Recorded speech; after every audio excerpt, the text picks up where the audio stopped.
Good evening, ladies and gentlemen, and welcome to the Hustings meeting here in St John's. I'd like to welcome all the candidates and thank them for giving their time to come to this wonderful parish. Each candidate will have 3 minutes to speak, to introduce themselves, and I will then take questions from the floor, and the questions must be addressed to all the candidates, general questions, not specific questions to each candidate.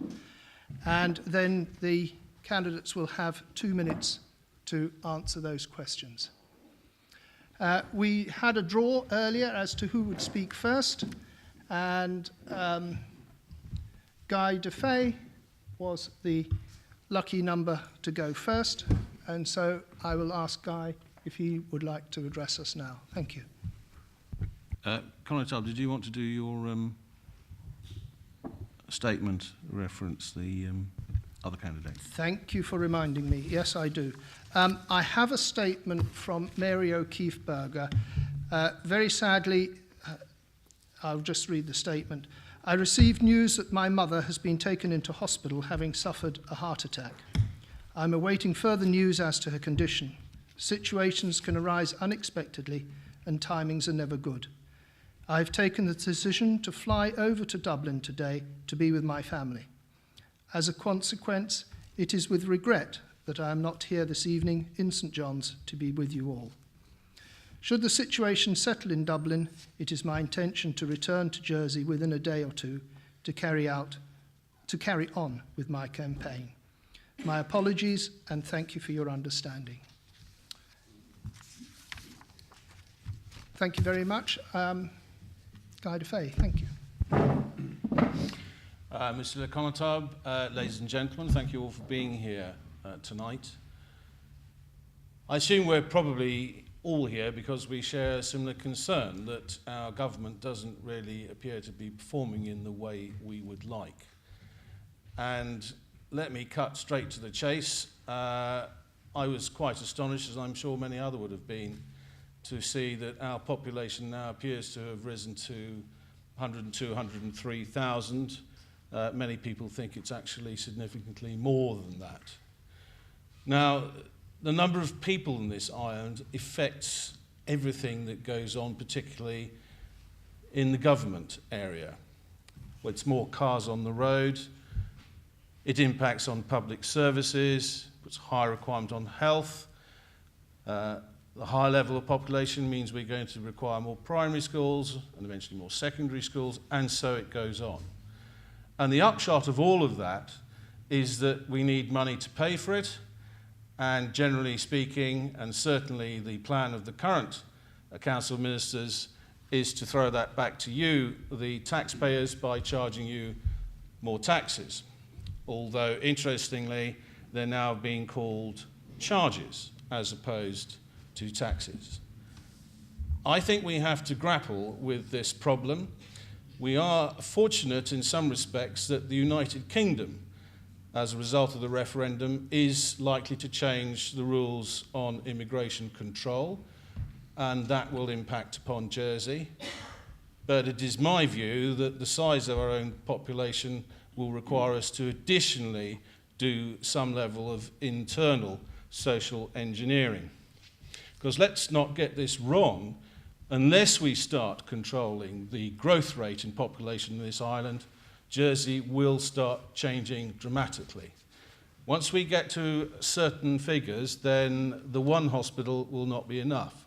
As I've alluded to, we will need more primary schools, we'll need more secondary schools. We'll have to look again at the sewerage works, which won't be having enough capacity to deal with the throughput, and so it goes on.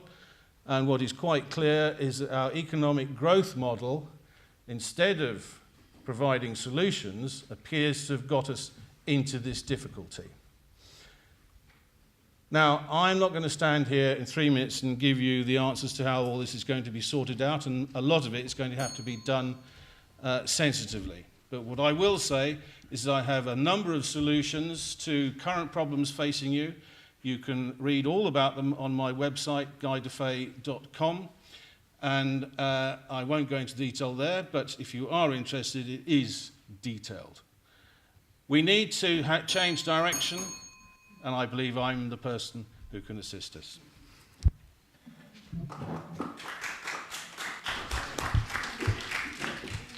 Thank you. I now call upon Mr. Nick LeCornu. Well, good evening. We're deep in the heart of St John. We're into the country parishes now. The voting public is here.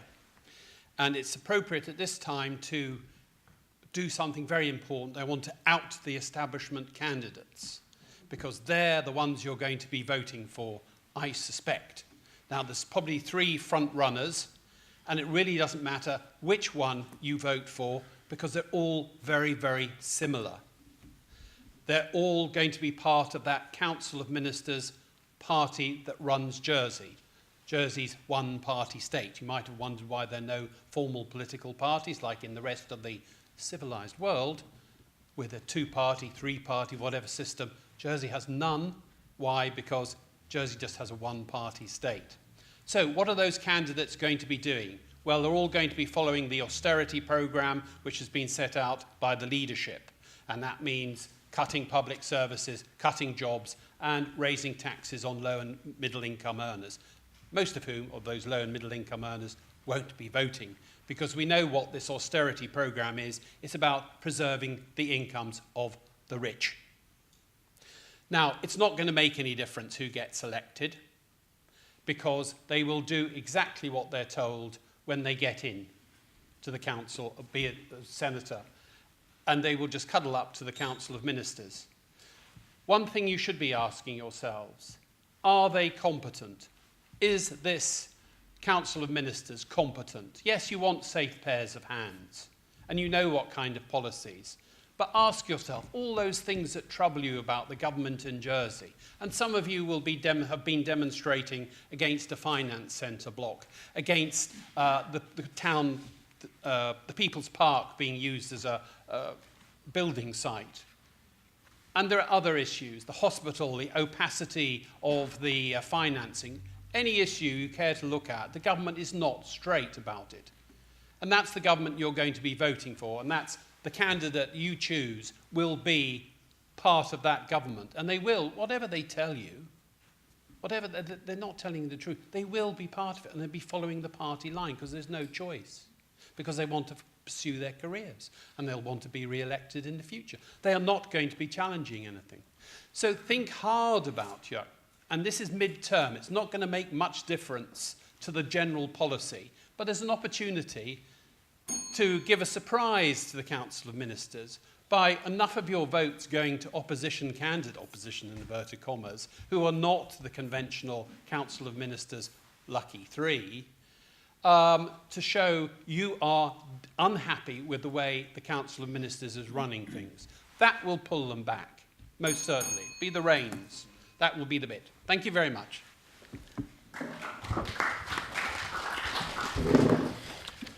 I now call upon Mr. Hugh Raymond. Thank you. Good evening, St John's. Lovely to see you here, and it's lovely to see a good turnout.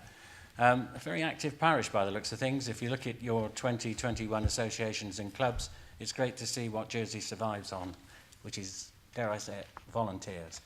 It's so much part of Jersey, and it's nice to see so many people here. I'm not sure whether I'm an established candidate or not, but we'll worry about that later on. There's room for discussion. But I'm here really to tell you about myself and what I can do. I'm not a quiet person, I'm a noisy person. You only have to look at the roles I play within the island at the present time. I'm president of the Honorary Police Association, and I am chairman of the Sports Council. And rather belatedly, they asked me to sit on the board of the Battle, which is quite an interesting board to sit on. And I'm sure members in here who have sat on that board have a lot to say as well. What can I do for the parishioners of St John's and for the island? I've seen a lot from the outside. I deal a lot with the Council of Ministers in the sense of funding for all sorts of different things. Let's get it straight that the funding to the Home Affairs with regards to the police could affect the Honorary Police because there could be more work, and we have to look at that. The sports, which is an essential part, you've only got to look at Rio and what that's done for the English economy and everything else, and I think that we've got to push sport, and it's good news that we've heard up at St Peter's today. What I don't want it to do is to affect the Fort Regent, because there's still a lot of work to do there. But all this, at the end of the day, you still have to have somebody in the States to ask the questions, and I actually agree with Nick on this. People do have to ask questions, and we are not going to do too much over 2 years. It's going to be a question and answer time, and it's being able to stand up and fight the corners. It's important that we look after education, health, taxation, job security, housing, and the elderly. But the one thing that affects that more than anything else is immigration. What is our policy on immigration? What is the population figure? And the present rules, are the present rules adhered to? We must look at immigration because it does affect our youngsters and everything else. Is the policy, we must make sure we have a sustainable policy for the future years and for our younger children. It's going to be a big learning curve. I've had 25 years in the finance sector, and I'm going to make sure that my voice is heard. And whether we win anything is a different matter, but my voice will be heard, as you will see. I'm on the radio and television and in the paper enough. And with the experience gained from the various positions I've had in the island, I hope to be a positive member of the House.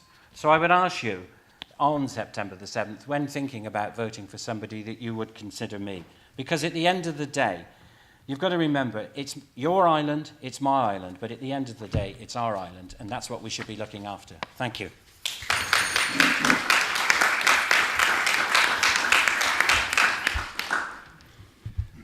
And now, Mr. Mike Dunn. Yes, thank you. Good evening to you all. I'm Mike Dunn, the Brexit man. My campaign is based on the UK decision to leave the European Union, Brexit as it's called, and how this might affect Jersey and us. I'm offering to serve for just less than 2 years only, because that is when the next general election will take place in Jersey and all seats will become vacant again.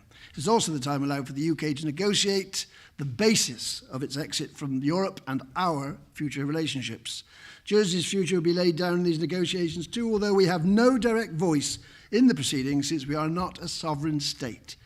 Listening to the other candidates in this by-election, one might suppose they are being elected for a lifetime because they promise to do so much.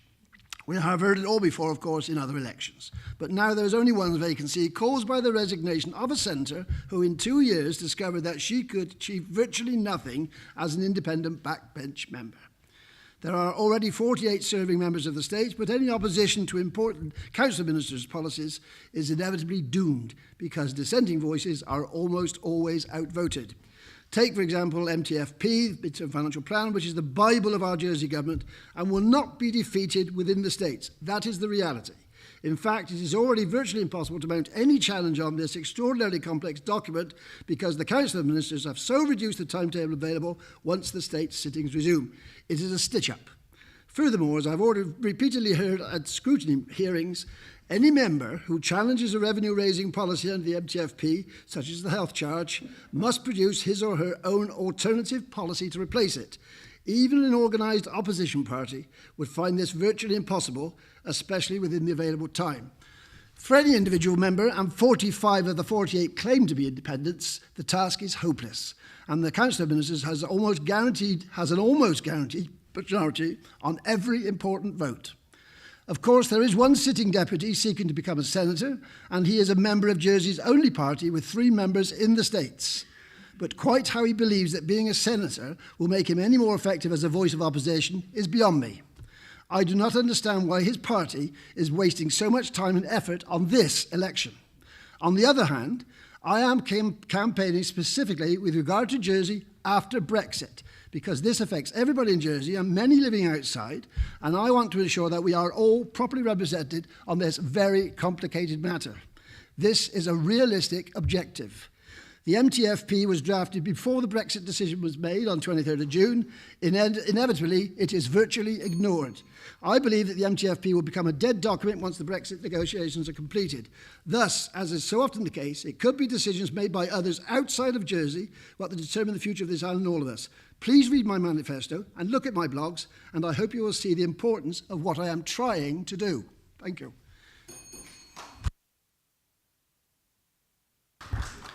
Thank you. And I now call on Stevie Ocean. Thank you very much. Good evening, ladies and gentlemen. Nice to see you all here tonight. Well, let's start this off. I am your establishment candidate. I'm truly a man of the people, a team player with a safe pair of hands. And what I want to do is work with the Council of Ministers using tact and diplomacy to achieve one thing that we need to do very, very quickly indeed, and that is an immigration policy, a proper immigration policy and not piecemeal. Everybody in Jersey needs to work together to make this island greater, and your concerns are my concerns, and they're our concerns, because we live in a great island. We really do, and there's a lot more that we can do with it than we are actually doing at the moment. Right, sorry about that. Right, here we go. Our island is 45 square miles. And the situation is we have a population between 100 to 103,000. Now that's putting pressure on all our services, hospitals, schools, even the police. Now there's 400 people to one police officer on this island, and things are getting very, very tight indeed. So what can we do? We could reclaim land from the sea, but if we do, the environmental cost could be disastrous, especially with the sea lesser situation. So this is why we do need an immigration policy. That's why we need this 5-year rule, and we also got to look at work permits and keep these things enforced, because otherwise, if this gets out of hand, we have a knock-on effect that we can't actually do anything about. So what have I done? Well, in my case, I haven't made any promises at all. I've been a man of action, and there's an awful lot more to come. You come down to St Helier, and you're going to get in for the biggest shock of your lives, and I really mean that. The national press will be there, the international press will be there, as well as the local press, because I've asked for all of them to be there. It's a very, very big event indeed, and I'm not giving you any rubbish. Right, what have I actually done? On Google, I phoned them up in America and asked them, on Google Maps, and I don't know if you're familiar with this, there is the word UK on all of the Channel Islands. Well, I had it removed. Not what it says in my sort of manifesto, it's 500 words of bits and pieces. Basically, what happened was I explained the situation to them. I said, look, you're making us a potential target for terrorism. You're also, for the ignorant, making us look like a backdoor to the UK, and we're not part of the UK. So we had an argument, a really severe argument, which is not down there. And I started throwing names about, and I also started throwing threats around. And 2 days later, I got an email, and it stated that they had done it after a long conversation and discussion, and that was the end of it. So that's what I'm prepared to do. On September the 7th, or before, you can actually vote down at St Paul's Centre, you know, from today, if you take your passport or driving licence. So vote on September the 7th and vote for Ocean to keep the island afloat. Thank you very much. I now ask Sarah Ferguson. Thank you. Thank you, Monsieur le Connétable. Good evening, St John. The Fiscal Policy Panel said, do not increase taxes. So what happens? We get stealth taxes masquerading as charges for health, hospital, liquid waste, solid waste, long-term care, and the proposed community infrastructure charge. Before 010, those people paying tax at 20% paid more than 50% of the income tax revenues collected. Today, those paying tax in the marginal rate of band pay over 50% of the income tax collected. Middle Jersey is carrying the bulk of tax collected, and these so-called charges are going to hit the lower income and Middle Jersey hardest. The medium-term finance plan giving authority for the charges is being debated shortly after the election. There is time to bring an amendment to the plan that no charges should be implemented until there is a review of tax, including 010. 010 has turned out to be an incredible on-island tax avoidance scheme. Most companies do not pay tax on the profits they earn in the island. Now, under 010, even the poorest in society, every member of age concern, every young parent, everyone struggling with 2 jobs, when they buy a loaf or a pint of milk, are taxed. Yet undistributed profits earned in the island by non-domiciled companies such as Waitrose and Boots, pay no tax. Profits earned in the island should be taxed in the island. What sort of a society have we become when we tax the food of those least able to afford it and let undistributed profits go tax-free? The charges being proposed are moving the work of the parishes to central government. This is undermining the parish system. We had the fracas with the central account for the rates last year. What else is in store? We need to find brownfield sites in the parishes so that we can build affordable housing for the young. If we don't, then the parishes will just wither and die. The time remaining in this session is short, but it's possible to make a difference through scrutiny, questions in the Assembly, and submission of propositions and amendments. Please remember, your vote is your voice. Please use it, preferably to vote for Sarah Ferguson, but please use it. We must have the turnout. Thank you, ladies and gentlemen.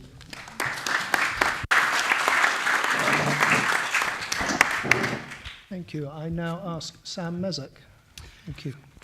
Monsieur le Connétable, friends, ladies and gentlemen, thank you for being here this evening. My name is Sam MEZEC and I'm currently the Deputy for St Helier No. 2. This morning I visited a residential care home in St Helier and spoke to some of the residents there, including a lady called Enid, who's 102 years old. She was born at the outbreak of the First World War, and in 1940, at the beginning of the occupation, she would have been the age that I am now. And she told me about the things she'd seen in her lifetime and what she'd seen in Jersey, how many things have improved, but how some things have actually gotten worse. And I saw firsthand the absolutely fantastic care that she and the others were given by an incredibly committed and dedicated staff. However, I think over the past couple of years, it seemed like pensioners are far too often the forgotten ones. They have contributed all of their lives, not just financially, but also socially to our community. And I think they've been let down by the current government.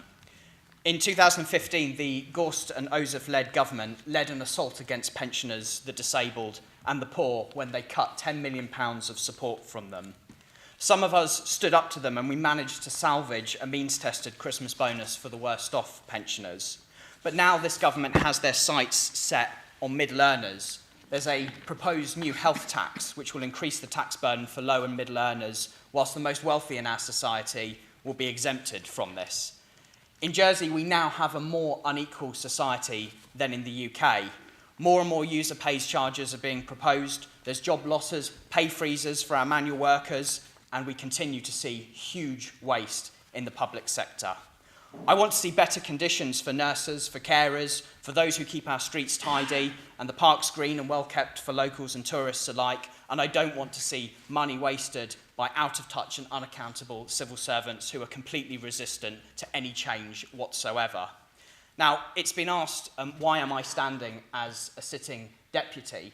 Well, fundamentally, it's because I don't share the view that has been expressed by some candidates that this election is a waste of time, that the cause is lost, and that everything is hopeless. This is frankly nonsense. This island is an absolutely incredible place to live, with a wealth of talent and expertise from people in all walks of life who are capable of making this place a beacon of social justice, a beacon of equality, with a booming economy. Our problem is that we have a government system that isn't allowing that to happen, and where the poorest people are currently paying the price for that government incompetence.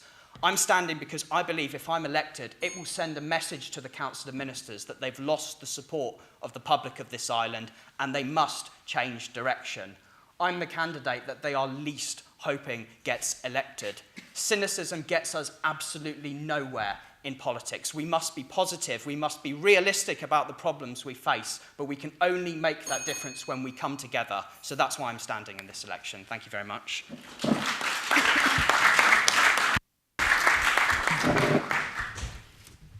Christian May. Thank you.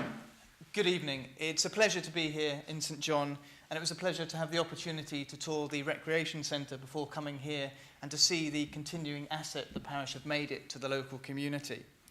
I was born and educated in Jersey before studying law and becoming a barrister, and have spent the last 10 years working in a local law firm. I also had the privilege of chairing the local equality charity. I'm an invited governor of Rouge Bouillon School, and I founded the West of Town Community Association. I also had the privilege of successfully leading the Save People's Park campaign, which, if I apply Mr. Le Cornu's establishment criteria, means I'd be clearly suffering from a split personality. One would hope it just shows that I'm a centrist with an independent mind. I believe the States needs a new candidate who hasn't had the opportunity to bring their ability, their perspective, and their skill to the States Chamber. And I want to be a fresh pair of eyes with a fresh approach to perennial problems. I've made 10 pledges in my manifesto. They're aspirational, but achievable, and represent a real commitment to you across the next 2 years.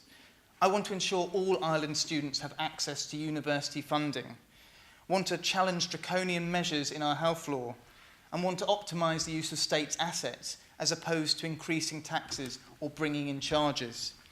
I want our island culture protected and celebrated, want to ensure we're prepared for changing environmental factors, and use digital to give everyone access to online elections.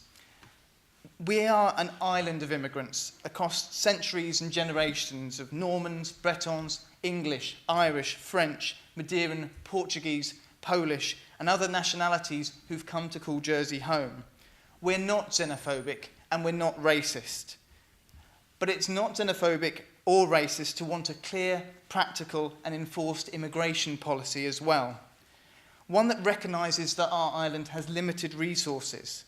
One that ensures every new member of the community is an asset, and one that excludes those with serious criminal convictions or unspent sentences. We can't simply close the door. We rely on skilled workers in our finance industry, in our hospital, in our schools. Equally, we have an ageing population, one that will require a growing number of workers to support it.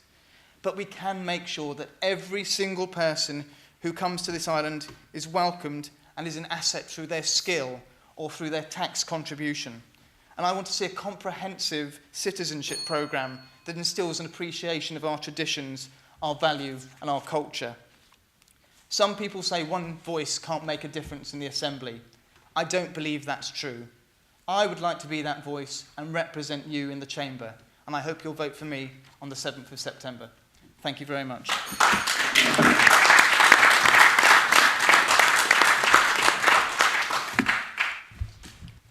And finally, John Young. Thank you. Thank you. Good evening, ladies and gentlemen. I was privileged to serve as a deputy for St Brillard's for 3 years. As scrutiny panel chairman and full-time backbencher, I focused on environment and planning matters. I achieved a new planning appeals system, new island plan policies which protected St Brillard's Bay, neighbours all over the island from damaging development, and required plans for over 55 housing in each parish. Tax changes for first-time buyers, charitable donations and social security pensions, and many others. And my 21 private members' propositions and 119 questions. My experience as a State's Chief Officer for 13 years and 7 years in top-level legal and finance industry jobs. I believe they've all equipped me to stand here and say I can be effective in the short period left that the successful senator has in office. Now, in 3 minutes, I can't cover all my policies. They're on my website, but I want to concentrate on what's happened in the last 2 years. Our ministers have not listened to the public, and they've broken policy promises they made to control public spending, to avoid tax increases, to control population and maintain the quality of life. I've listened to the tapes. They have become out of touch, and I believe they have lost public confidence. In 2017, the states will spend $789 million. The taxes and charges forecast to produce only $715 million, living beyond our means. Commitments made to protect frontline services, yet gardeners, cleaners, teachers, pensioners, childcare for young working families, all cut. Promises to keep taxes down, and yet user pays charges, which will hit middle Jersey, everybody. They're really tax rises. And what about the review of our tax systems decided by the states 2 years ago? Nothing. The commitment to tax non-resident corporations who under zero trade here, that Sarah's covered that, without being taxed, disadvantaging local businesses. Guernsey has changed that. Jersey, nothing. And then the other big one, immigration. What do we see? Urban open spaces planned to be built on, and major town sites, town cramming housing developments, which will damage quality of life. And the spending silos rule. They still remain. Frontline services carry excess layers of management overheads and have cuts year after year. We can't afford inflated salaries, pensions, golf trips from chief officers. If elected, I will constructively challenge and ask ministers to rethink, work with them to rethink and find a new direction. I will lodge an amendment to halt the user pages until our house is in order and the tax review is complete.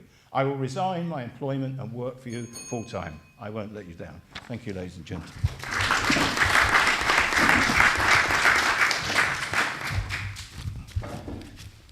I will now open the Assembly to questions from the floor.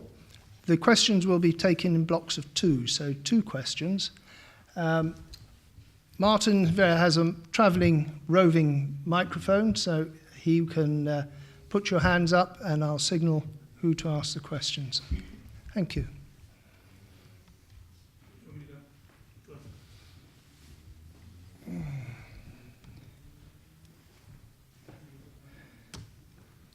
If you could state your name first, so everybody knows.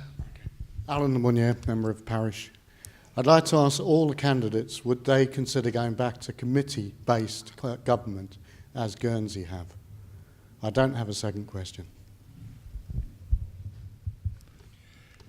And a second question? Yes, young gentleman. My name is Ben Jail. I live in Claude-le-Col, just up the road. My question is on student loans and education. Today, lots of students in Jersey got their GCSE results, and if the media is to be believed, we did better than our UK counterparts once again. Yet next month in September, proportionately fewer of our students will be attending university than their UK equivalents. What would the candidates do to address this crisis? And how are they going to ensure that the opportunities afforded to our young people are shaped by their own ability and not by their parents' bank accounts? Thank you. 2 very good questions. And I will ask we rotate the answering, so we will start with Mr. Nick Le Cornu. Thank you. In relation to the committee system, well, it's a bit of a myth that it's a hoary old myth that things were better then. Actually, the present system is a lot better for the administrators of the island, for that ruling elite, that political class that runs Jersey. That is far superior. Don't think that going back to the old system, which was broken, would be any better. It won't. Your problem is that this system lacks democratic accountability. It's opaque. At the general election, 60, 70% don't vote. But for the political class, that's irrelevant. There is no legitimacy for candidates or governments when elected. As for the higher education, well, the problem is the British government, the Tories, have put up, and the Lib Dems, of course, have introduced fees, £9,000. I mean, the hallmark of surely of a civilised, educated society is one where it provides free education for all, and we that way achieve a much higher educated population and a more effective economy. But what we've got is a government, that's the barrier you're facing for any government in Jersey. How that's overcome, well, is by maintaining grants of some sort. It's going to be very difficult in a situation of austerity. Yes, it's going to be a lot harder, but, you know, change your government here, and hopefully there'll be a change of government in the United Kingdom, which will reintroduce maybe free, universal education at higher education level, because it's very important for social mobility. I now call on Hugh Raymond. Ministerial government. The trouble is you have to be in there to understand it. It doesn't matter whether it's ministerial government or committee government. and I do know quite a bit about the new legislation with regards to Guernsey. The biggest problem about any government is honesty. And the main thing is is that the general public, all of us in this room, want to know how they made those decisions and why they made the decisions. And I think that half the problem is that they're not helping themselves because they're not telling us. If there is austerity measures have to come in, why do they have to come in? Why do we have to do it? And I think that the problem that we have, you can put any sort of system into place. If you go back to the old system that we used to have here with committees, there was a lot of people around a room and it took a long time to make a decision. But you still had the same problem. You still had groups of people making those decisions. I think we need to look at government, but I think that we need to see where it is going. But I still come back to that one word. There has to be a more honest approach to the people that are in those positions to make sure that the general public know exactly what's going on. If you go back 2 years to the general election, if you remember what was said in a lot of these rooms across the island, and within 3 or 4 months they were in power, and then suddenly we had this great big hole in our income. So therefore, honesty is the most important thing. I would love to go on about Mr. Gion with regards to education. It's very much close to my heart, having 2 children myself who has gone through university. I think there has to be a loan scheme. I think it has to be means tested, and we should not be stopping anybody that has the ability to go to university, because what we're looking at is to make sure that those people actually come back to the island and give us back what we've put into them. So we've got to come up with something to make sure that everybody has the ability to go to university. Thank you. Mr. Mike Dunn. Yes, Jersey's committee system was replaced because it was failing. They were hoping that the system we have now will be an improvement. In some regards it is, but of course it has its defects, as we all know. Unfortunately, both islands have got the problem of trying to be a local, national and international government all in one assembly, and it doesn't really work, and it's going to become particularly apparent that the international aspect through Brexit is going to be very deficient because there are not sufficient voices. We've got one chap who's dealing with the international foreign affairs minister, or whatever he's, external affairs minister. It's not sufficient broad, and there's no great external policy. We have all bits. We assume that because the finance industry wants something, that's the policy of the island. It's not so. So the Guernsey system is not so bad. At least they have all deputies, and they do have potentially a much stronger parish system with more representation. And there are negotiations, there are discussions that take place, the public and the parish system, and the views get expressed to the Guernsey states. So there are benefits in the Guernsey system. It's not perfect, and they have changed it from what it was. How they're going to change the Jersey system immediately, an all-deputy system is appealing. I don't know whether it can be worked. An all-island vote is appealing, and it won't work. There's no way of doing it. Jersey system needs radical reform. The educational problems, everybody talks about education as though it's about young people. It's not only about young people, it's about people throughout their lifetime. And mature students have just the same problem about getting grants to go away. And we all have to face up to the fact that people do not stay in their one job all their life. So I'm afraid it's not 18 to 25, it's 18 or even 16 to 70. That's the age group we've got to be looking at for. And unfortunately, again, my favourite subject, there are Brexit implications, because a lot of opportunities in Europe may be closed down to us. Even the United Kingdom may be closed down to us, depending on what negotiations reveal what our relationship with the United Kingdom comes after these negotiations are completed in 2 years or 3 years, what it's going to be. Stevie Ocean. Thank you. Right, well, let's start first of all. First of all, I haven't told you this, but I'm a consultation chief minister's office and have been for quite a few years. The situation that came about is because I'm also the founder and former chairman of the Jersey Rights Association back in the 80s. Now, as far as the old system is concerned, the committee system, it was a very, very slow process of trying to get something done. And unfortunately, I mean, everybody had their input into it, but it took such a long time to do anything. The Council of Ministers is a much more rapid system, and it does work in some cases. Unfortunately, as has already been mentioned by my colleague, a lot of people don't understand how the system works, unfortunately.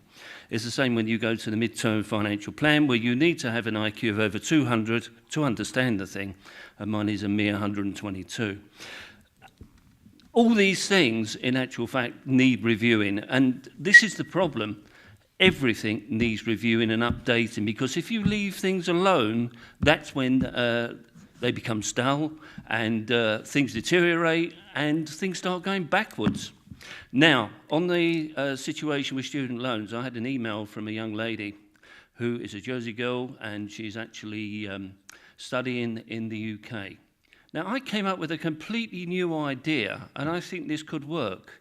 We've got a lot of 111Ks in this island, and I suggested that we could possibly ask them to crowd-fund this situation. Now, obviously, from the point of view of means testing, because a lot of people can't actually afford these funds, I don't see why that would be a problem. I know enough millionaires who wear one pair of socks one day and throw them away the next day, and the same with shirts and everything else.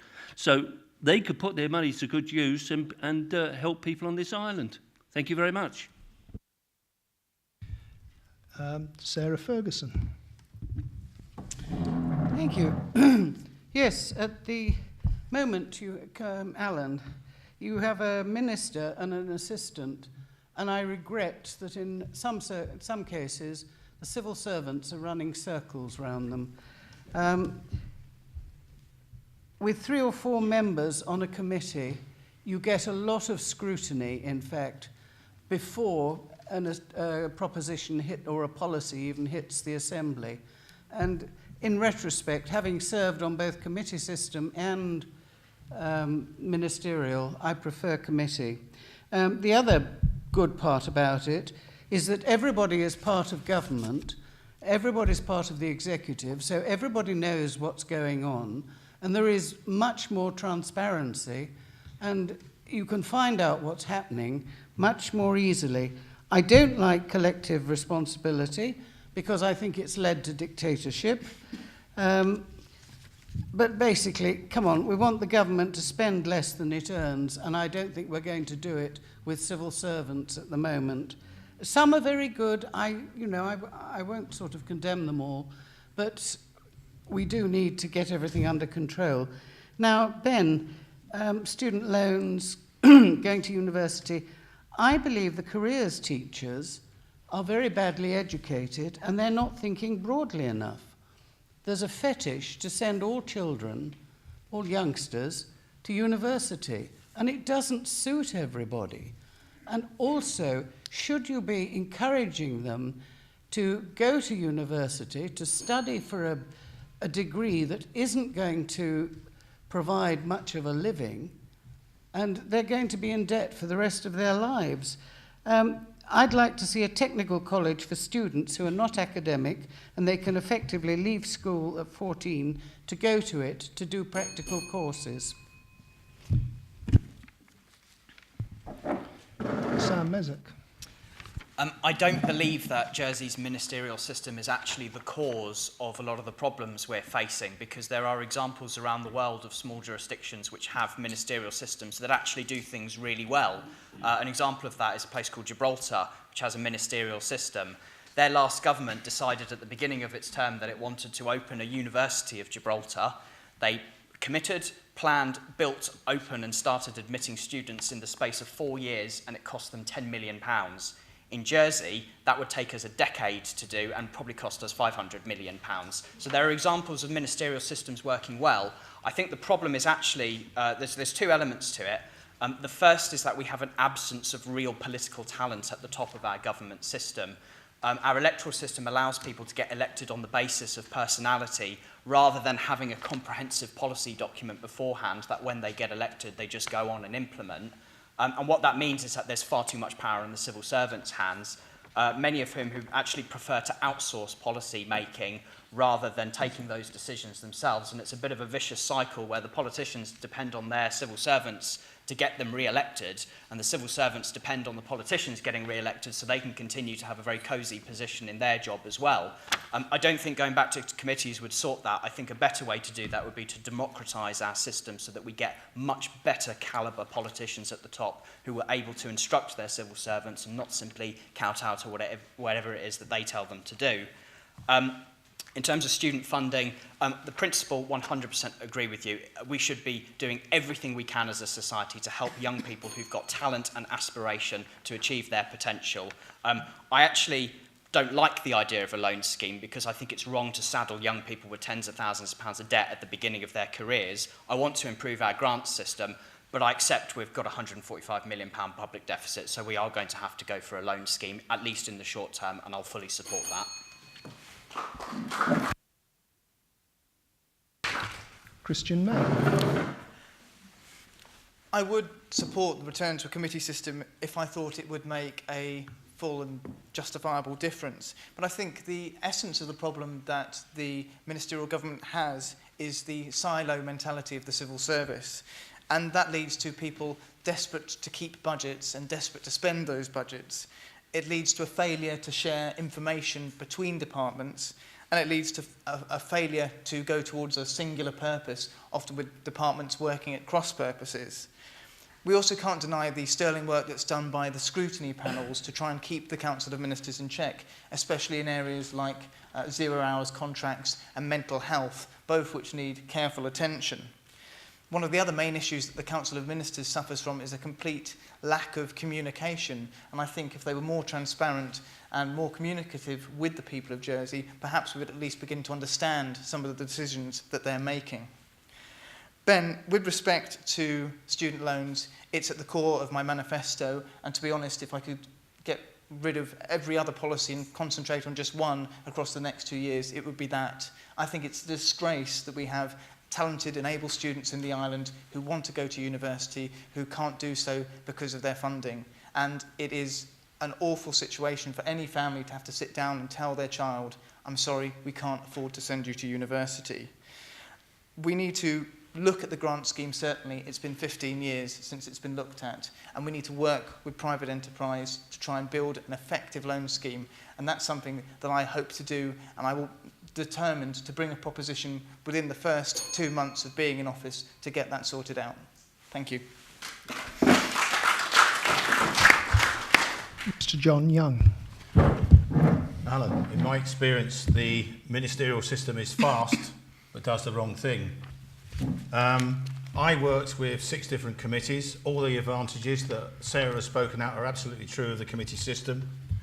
And we've got this very, very unhealthy arrangement of one-to-one key relationships between ministers and chief officers, which I think does not allow proper safeguard. It actually reinforces the silo systems. It's not efficient because it means ministers can be overloaded. How, for example, can the health minister, one person, run the scope of a health service? Under a committee system, wider range of members would be able to divide up the functions and share responsibilities, and policy will be tested before it gets launched and we spend huge sums of money on it.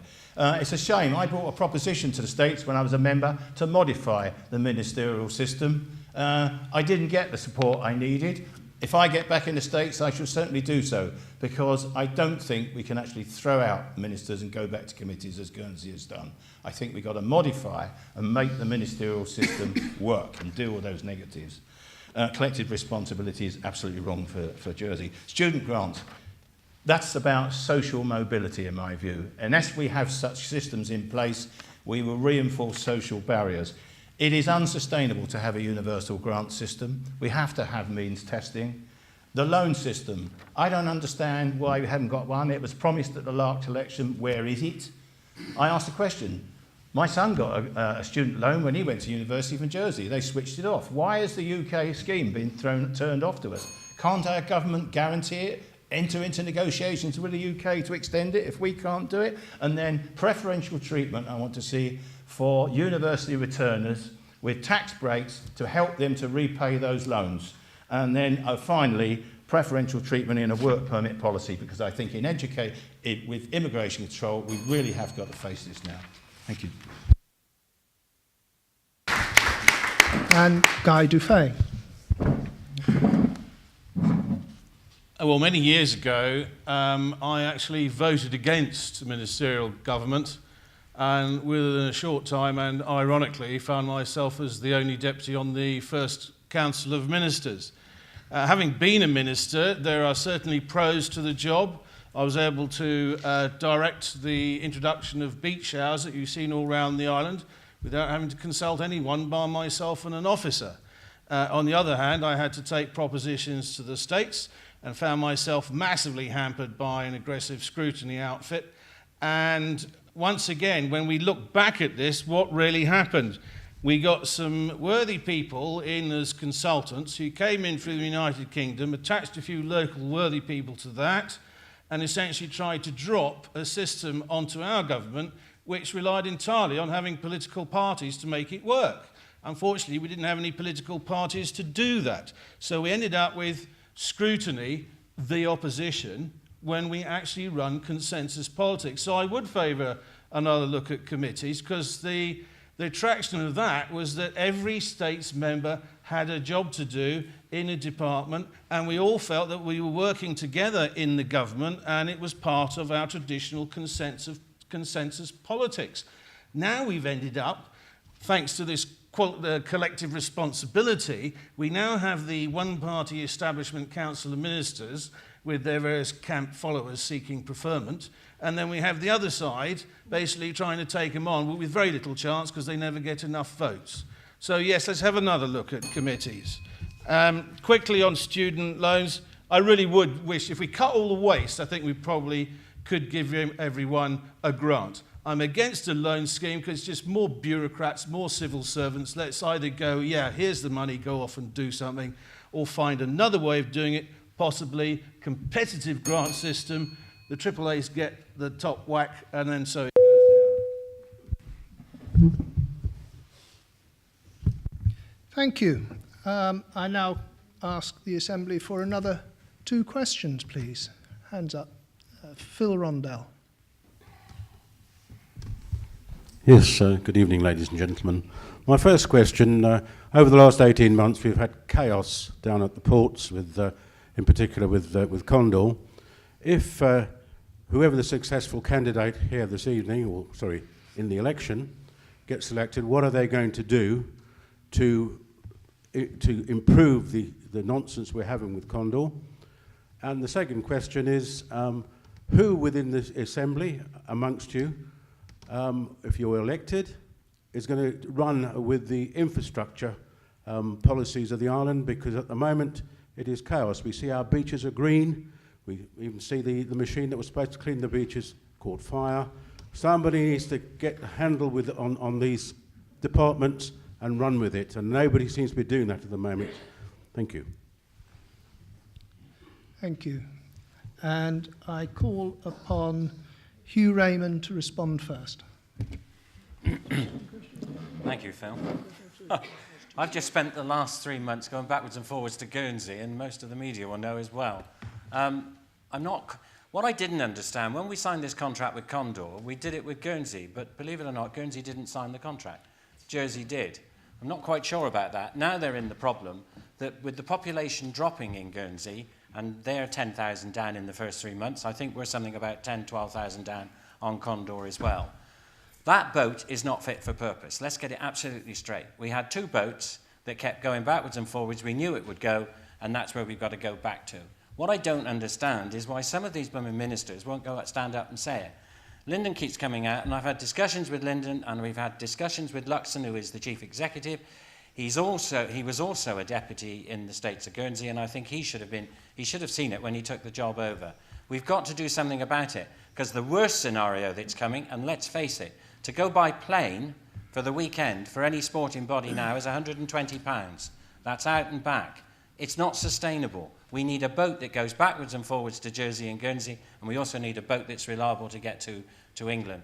And we've really got to put our foot down, because we're going to start losing tourism as well. And believe it or not, Guernsey are losing tourism. Infrastructures, I've got to say it because somebody said it before, we're into blooming silo. They don't speak to each other. I mean, you get the environment that keeps its own little place up at Trinity, and they don't speak to the other departments. And when you're dealing with people, you suddenly find you have to start off all over again if you're dealing with another department. And seriously, Phil, you've been in the States, you know what it was like. And these departments, there has to be a communication, like the word that John keeps using. For God's sake, let's all communicate with each other. The island's 9 by 5. Anybody think we're 9 by 100 the way we speak to each other? Communication is the most important factor. Thank you. And Mike Dunn. Well, we're very foolish if we think anybody on this table is going to solve any of these problems in the next 2 years. They might have a go at arguing for improvements. I mean, the first problem with Condor, just look at it, Jersey, Guernsey, Alderney, UK, France, owners in Australia, goodness knows where, the international element of it. Where do the staff come who are employed in it?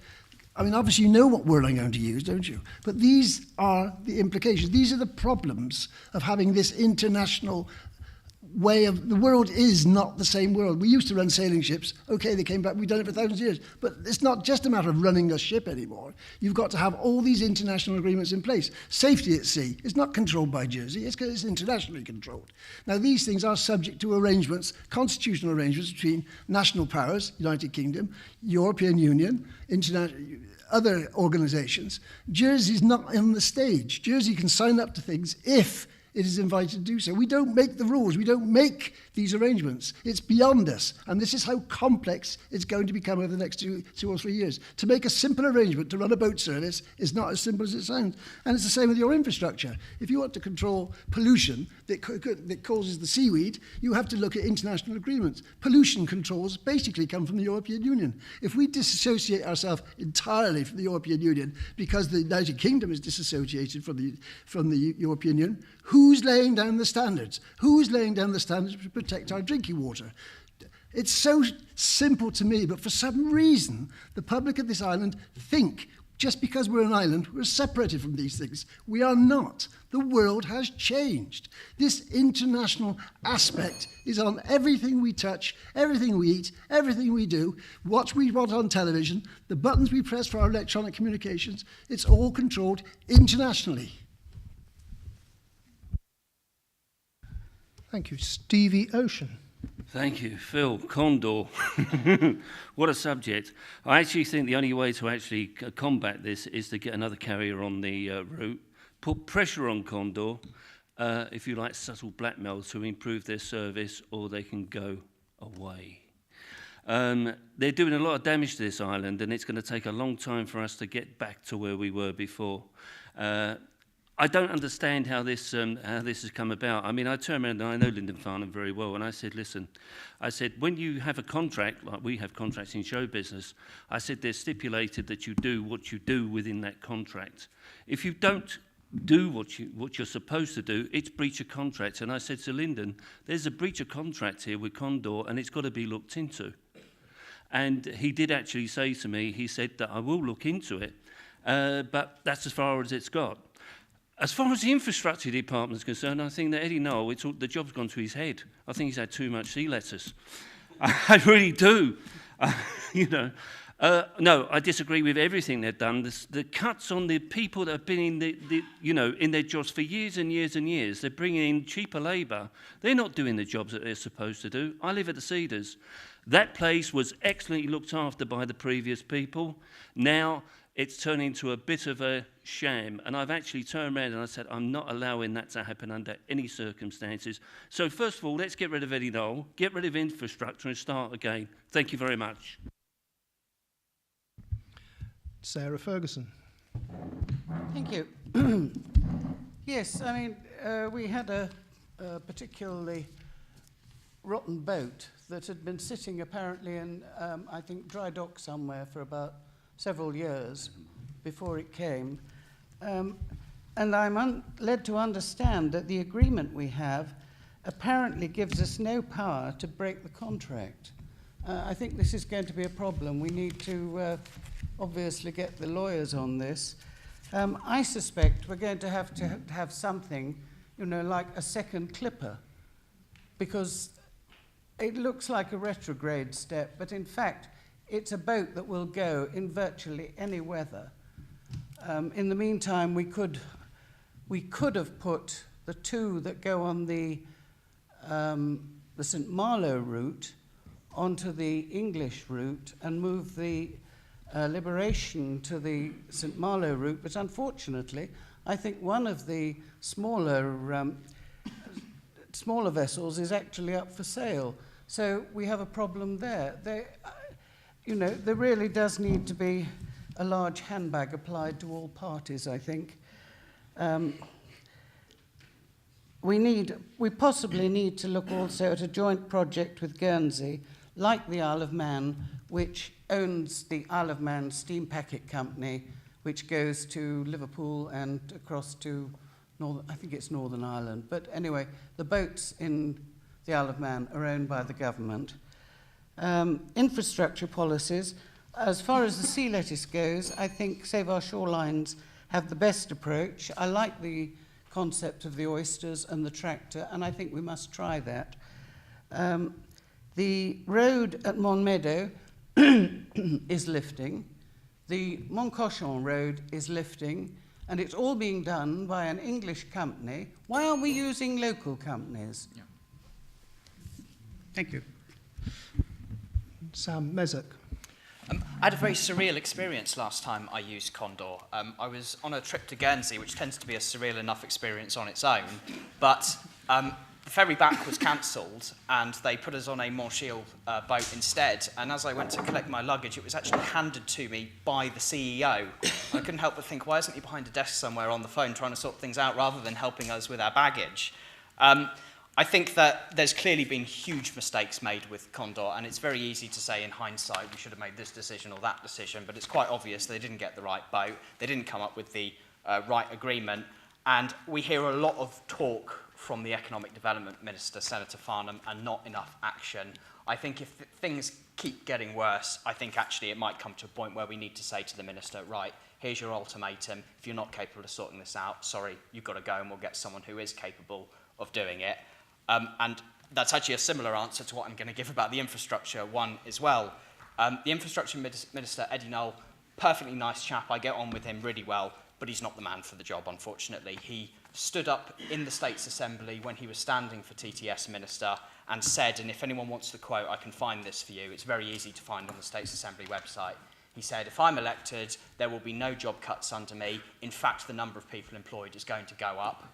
A few weeks later, we find out actually he didn't mean a word of it. They're outsourcing all sorts of contracts in TTS, despite the evidence there is in the UK that when you outsource these types of projects, the quality of the job goes down, and the company that takes on the contract ends up taking the government for a ride over it because they sign up to a basic standard service, and then when something happens, like a particular spout of bad weather or something, all of a sudden they go, nah, you didn't read the fine print. If it didn't read the fine print, it's another £5 million for that. So the public end up getting ripped off. He's got the wrong strategy, and I actually think for breaking that promise, he's got to go as well.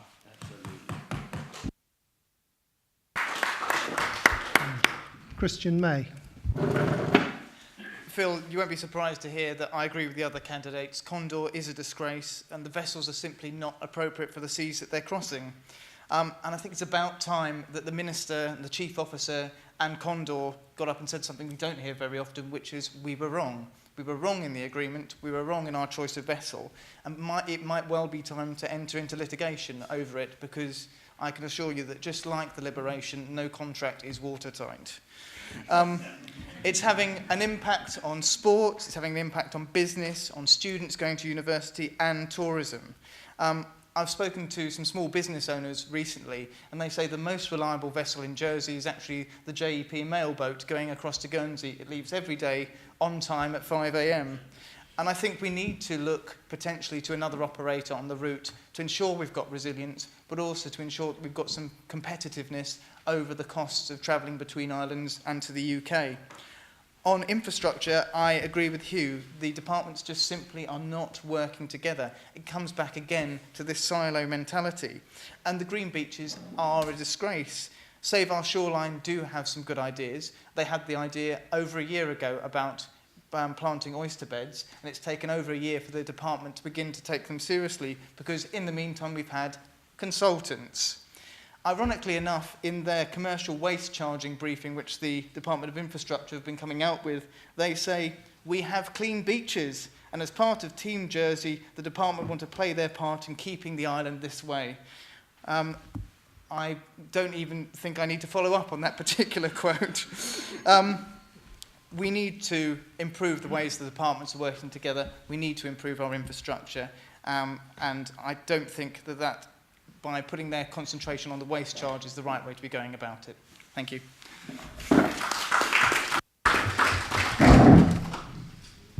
John Young. Thank you. Phil, I'm not going to repeat all the problems of Condors. Clearly huge mistakes, which we all knew at the time. But of course, the present Treasury Minister, previously was the Economics Minister, he told us that there was not in this agreement with Condor, there was no exclusivity, he told us. I'm not understanding why it's now that apparently we can't go out and tender and invite other operators. Has been done before. I can remember a time when we did go to tender, and I think P&O was the favoured option, but it wasn't pursued. Of course, at that time, I think Condor was more of a local company. Now it's clearly an Australian company where all the decisions are made in broader business interest and very little in favour of the Channel Islands.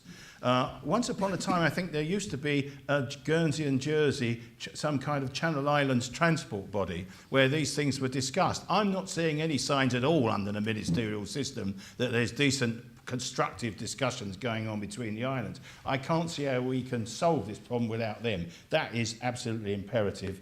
And if that's not enough, I think it's the same issue with the infrastructure. When you've got one-man bands running ministries, it just doesn't work. It's a classic how you've got to have more members involved in government. You can widen the roles. And I think, for example, the infrastructure, there's such a lot of issues there. Not just about we've got issues like mains water. A lot of people in this island don't have mains water, don't have mains drains. Where is the programme and the policies to achieve those? Many of those, I'm sure, are in this parish. And we have pollution and excess nitrogen, and so on. Those problems have all got to find, I believe, scientific solutions. I praise Save Our Shoreline. I think their ideas should be tried. But that's only one element of the infrastructure role. We've got bunker mentality. We've got to have a broader range of members involved because infrastructure is a priority, no question. And Guy DeFay. Right, let's have a bit of straight talking about Condor. The ship comes from Tasmania. 14 million Aussie dollars, sat there for 5 years. Macquarie, a subsidiary of Macquarie Bank, which owns Condor, decided to settle that loan sitting out there doing nothing and basically strong-armed Condor into taking on that vessel, despite the fact it really isn't up to scratch. Condor are now spending their time taking money off the Channel Islands in order to pay off the enormously expensive vessel they were obliged to acquire. This is a rolling international con game. Condor are conning us, Economic Development Minister are conning themselves and conning us. The service level agreement isn't worth the paper it's written on, otherwise something would happen. So what can we do about it? There are a number of solutions, most of them fading fairly swiftly, but one would have been to switch Liberation to the St. Malo route and at least have 2 boats on the cross channel. The obvious, I'm afraid, solution, once again, is bound to be expensive, but Jersey needs to sit down with Guernsey's government and go, we cannot have tourism in the hands of private operators. We need to get our own boat and run our own show. Otherwise, we're constantly in the hands of Condor. And by the way, no one else is interested in taking over, so Condor is sitting pretty. Despite the endless discussions going on, that's all they are. Now, I do enjoy infrastructure. Before they changed the name, I was basically the infrastructure minister. I'm the chap that did more roadworks in this island than ever been planned before, and most of them ran very smoothly. I'd love to have another crack at that job. And by the way, we were very entrepreneurial when I did it, and in one deal, I not only paid for my entire 6 years in the States, but saved several million quid for on top of that. Please, let me have another go.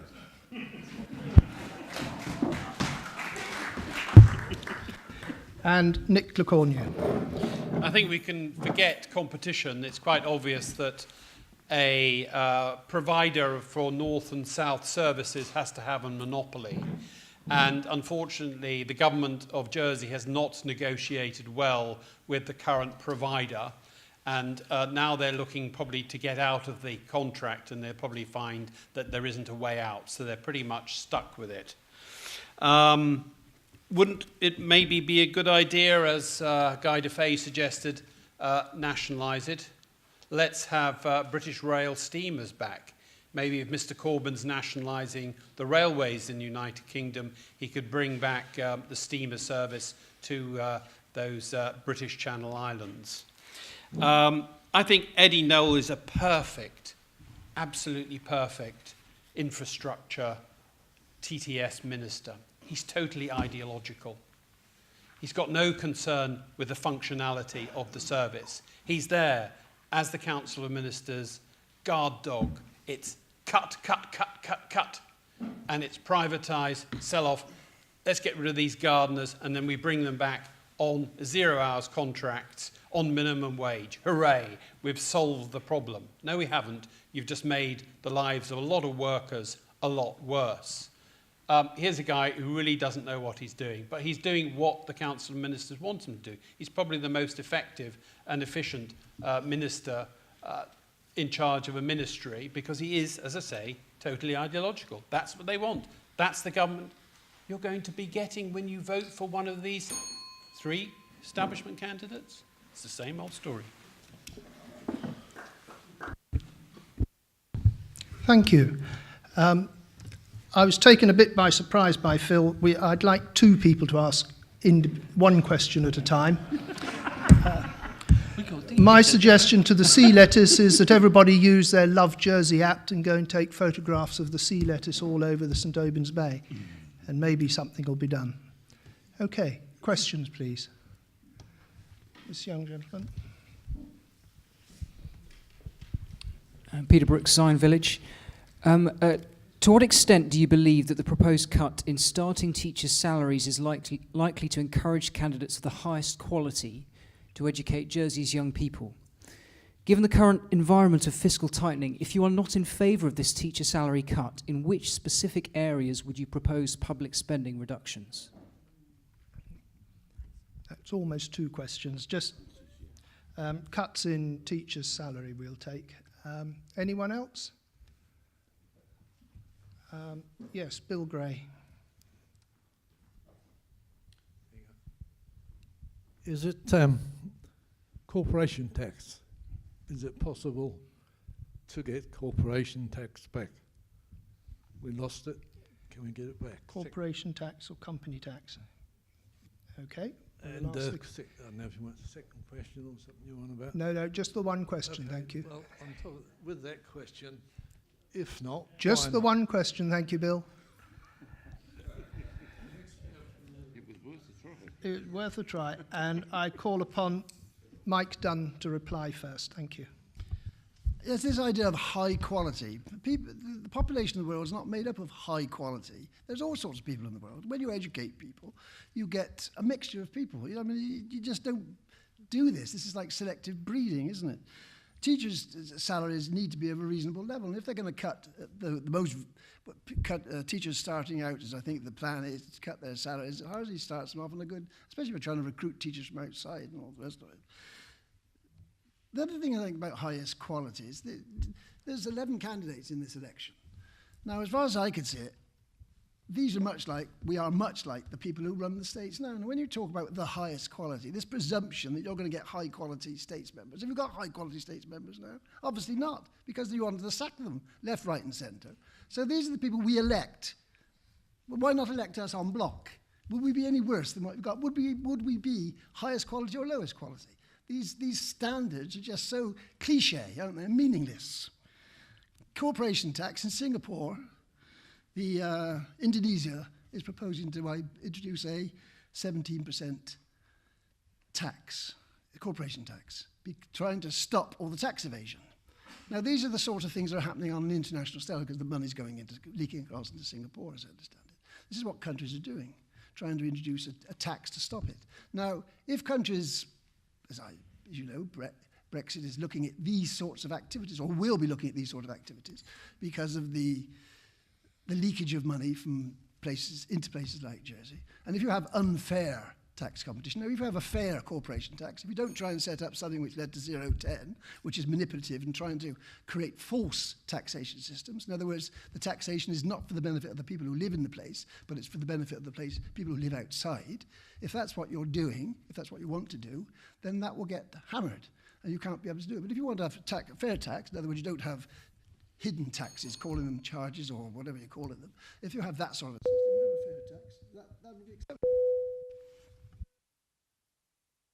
Thank you. Stevie Ocean, please.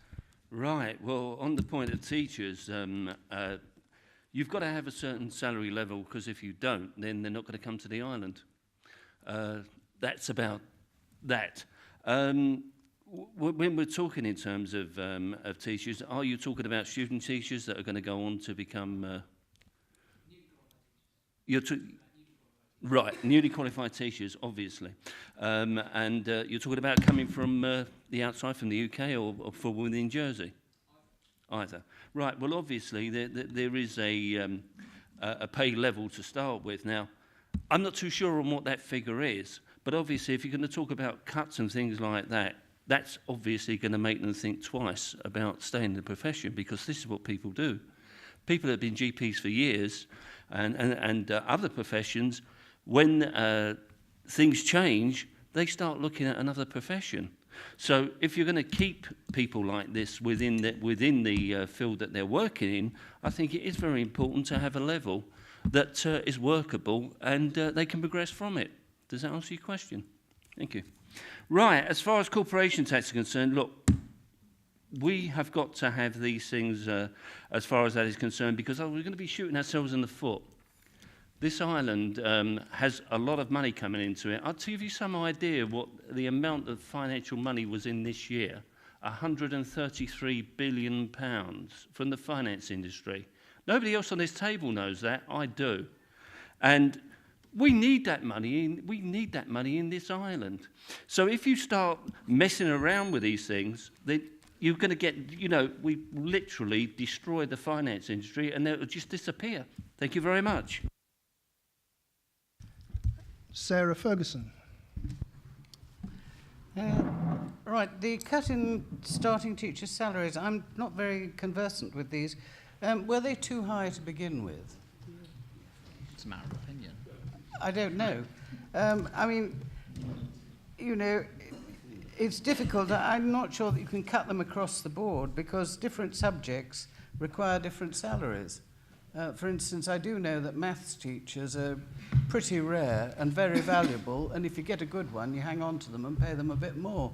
So, I think it needs to be looked at in the context of the whole salary structure. There are, do they just get an increment each year so that you can be a teacher for 30 years, you've never got promoted, but your salary's gone up more than inflation every year? And that can get a little expensive. Corporation tax, 0.10. When we started with 0.10, we proposed a combination of growth, efficiency, and GST to replace all our corporation taxes. And, well, we haven't had the growth, we haven't had the efficiency, but we've had the GST. So I think, basically, we need to go back to get 0.10, to get corporation taxes.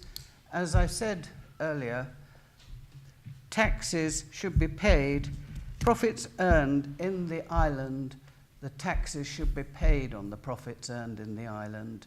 I think the business of people being able to have a company and not pay tax on the profits of that company is really quite ridiculous, and it needs to be put back to a simple, straightforward system, and keep the system as simple as possible, and look at whether, in fact, we need a tax rate as high as 20%. The average tax last was 15%. I think we can start reducing. Sam Mezzett. One of the Council of Ministers' strategic priorities is to improve standards in education. So, of course, one of the ways they expect to do that is by slashing the salaries of the people who are meant to be delivering those raising standards. It simply doesn't make sense. We all know the saying, you pay peanuts, get monkeys. Now, I'm on the Education Scrutiny Panel, and this is something we've been looking at every public hearing we've had with the Education Minister, and we've got this all on public record. He says that the state's struggling to recruit new teachers. how they think that cutting their salaries by such a drastic amount is going to improve that situation is absolutely beyond me. It's completely ridiculous. We should be valuing our teachers, because teachers, good teachers, don't just educate kids well. They give kids brilliant prospects in lives. They give them self-worth, they motivate them, they do a whole host of things, and they're in that job because they're passionate about it. And to punish them by cutting their salaries like that, I actually think it's completely monstrous, and there's no way I'll support it, and I'll do what I can working with my party to try and lodge an amendment to stop it, because I think it's utterly ridiculous. And having spoken to representatives from both of the teachers' unions, they're worried about what a two-tier system will do when this actually comes in. So the teachers who are recruited this year will be on a higher salary than the ones recruited next year, and then 5 years down the line, you know, they'll be on different salaries. You know, what's that going to do for morale? It just simply doesn't make sense. I think it's absurd. About corporation tax and 010, the first election Hustings I ever went to as a 17-year-old, all of them stood up on the platform and said, yes, we must get more businesses paying that 10% rate, particularly the ones trading here. How many years later are we now? Still not a step closer forward to that. The only positive thing that may hopefully come out of Brexit, because it was EU rules that stipulated part of how 010 had to be formed, is hopefully we will be able to get more companies which are trading here into that 10% bracket. But let's not shoot ourselves in the foot. We can't abolish the zero rating, because there's a part of our economy that's dependent on it.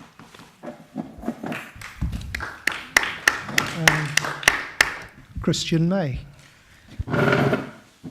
Education is the silver bullet. It's how we ensure that we have the best educated students, that we're giving them the best opportunities to go out into the world, and that they come back and work in Jersey and want to bring new generations up in Jersey. And obviously there's going to be a negative impact if we take away the pay from those that we are bringing in to teach our students. I've seen the practical impact when going into Rouge Bouillon as an invited governor and speaking to newly qualified teachers who are finding it difficult enough to rent and to pay their bills. I think dropping their pay even further is a disgrace. We need to ensure that we're meeting the levels of other offshore jurisdictions.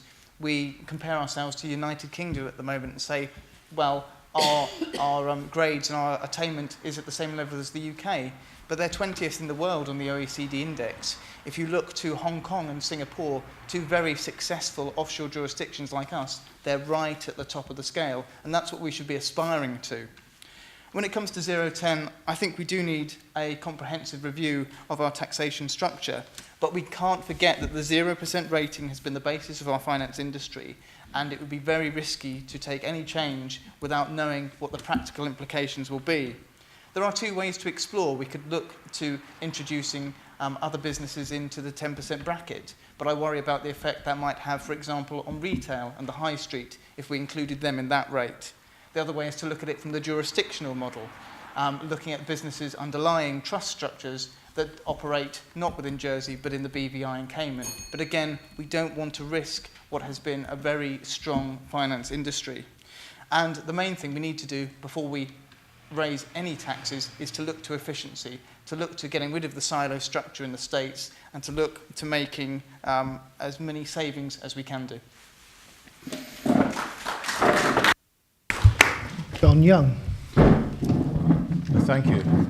As far as I know, no young person would go into teaching to be wealthy. They clearly do it because they're committed to young people. And what we seem to have a situation, it's happened over a number of years, is that education seems to be following its political lead from the UK, picking out the ideas, standards problems, difficulty, comparison issues. And what we seem to be seeing is heaping our blame for that on our teachers. And I'm really upset about that. And I cannot see the sense how anybody cutting a salary would sense to be an improvement. In my period as a manager, carrot and stick philosophies are always what one needs. Carrots, encouragement to try and move hearts and minds, and not this kind of, I think, is frankly an offensive approach. Now, on corporation tax, I agree that we have to be very careful about looking at the zero rate, the zero part of it. And so I think we need to respond, as Jersey has done already, with international agreements. And I think Mike is right. Brexit comes into this as well. And so we certainly need to go with that. But we can do something about the local corporation tax situation. For example, we know that a number of businesses that are not locally owned, that are trading locally, and those profits are being made here by the efforts of Jersey people, and those profits are being exported elsewhere, and they are paying tax maybe in whatever jurisdiction they're finally owned, exporting that economic value generated here. And in many cases, this is done by income support subsidies supporting minimum wage employees. That's got to stop. Guernsey's done it by introducing an intermediate rate of 10%, sorry, it might be 20, I think, for retail businesses that are trading 95% in Guernsey and are not owned. So I think that's an example where we need to look at that. Sarah is right, the capital gain situation, all that means is businesses go out of local control. We've seen it over the years. It's got to stop. Guy DeFay. Well, here's a surprise. If we keep importing civil servants from the UK, astonishingly, what we seem to do over here is copy more and more of what the UK is doing. I wonder how that could happen. Now, let's just look at a bit of history. 200 years ago, children basically didn't go to school. If you're on the farm, you learnt how the farm worked. You went out with your fisherman dad on the boat and learnt how to fish. You may be an apprentice to a craft, or perhaps you apprenticed into an office. But then, of course, the states worthily said, well, we better make sure everyone has education. But in order to make it an illegal obligation to send your children to school, instead of being home labour, they had to go, it's going to be free education. And here we are, all this time later, and we live in some kind of split personality island, where on the one hand, I know no end of parents who are breaking themselves, giving up holidays, cutting back on this to ensure that their children can go to some fee-paying schools. And then on the other hand, we've got another whole load of parents who don't pay anything. Go on family holidays, pay off the mortgage, and wonder why their sister and brother-in-law are so daft as to send their children to fee-paying schools at that vast expense. Well, I know in that example, I know whose side I'm on. But perhaps if we are going to take our teachers seriously, perhaps we should actually have a look at, do we carry on with free education, 150, 200-year-old concept, or is it time for change? As for corporation tax, I'm afraid we've got to stay competitive. If the rest of the world are going to bring it back in again at a certain level, well, let's get on the gravy train. Nick LeCornu. A part of the Jersey curriculum is politics. And I heard a story, perhaps apocryphal, of a class being taught that it was very important to vote. The children asked the teacher, "Do you vote?" And she said, "No." I hope that the Jersey education profession understands exactly what the government is doing by cutting young teachers' salaries. It's an attack on the entire profession. They had better get out and vote. And so had the rest of the island, the 60 to 70% who don't vote, who say things don't change. Well, they are going to change. They're going to get worse. And if you don't want it to get worse, you'd better go out and oppose the government that's going to make it worse. Now, the tax policy is 0, 10, 20. No, it's 0, 10, 23 now. Companies pay nothing. That's the overseas clients of the finance industry that's paying 10%. And 23% is what human beings pay. Us, the salaried and the waged taxation burden, if you like burden, has been moved from companies. Who are companies? The wealthy, the rich, the mega rich, the 1%. That 0, that's them. And it's been put onto working people. Tax rises for low and middle income earners. What do you think's going on? We are having to pay to keep the finance industry here because the policy of the government is so failed that it can't tax adequately its own major economic activity. Ludicrous. What kind of a government have you got? And you're going to vote for 3 candidates who are all to those policies. And Hugh Raymond. I suppose I'm going to have to be very careful what I say. With a mother-in-law who was a headmistress in the island and at one of the States junior schools, and my wife who's just retired in a very big States junior school, I think the quality of teachers that we have here are very good. What I find difficult, the same with the UK and a lot of jurisdictions, there's a lot of teachers that are damn good teachers, and we should keep them teaching. The problem is the way they get their salary increases is to go up the scale, so they suddenly become grade 3, grade 5, and deputy head. But sometimes those people are better in front of the classroom, and that's where we've got to maintain that we look after the teachers. The biggest problem, and this is very much against my colleague on the right, we started the salaries very, very highly.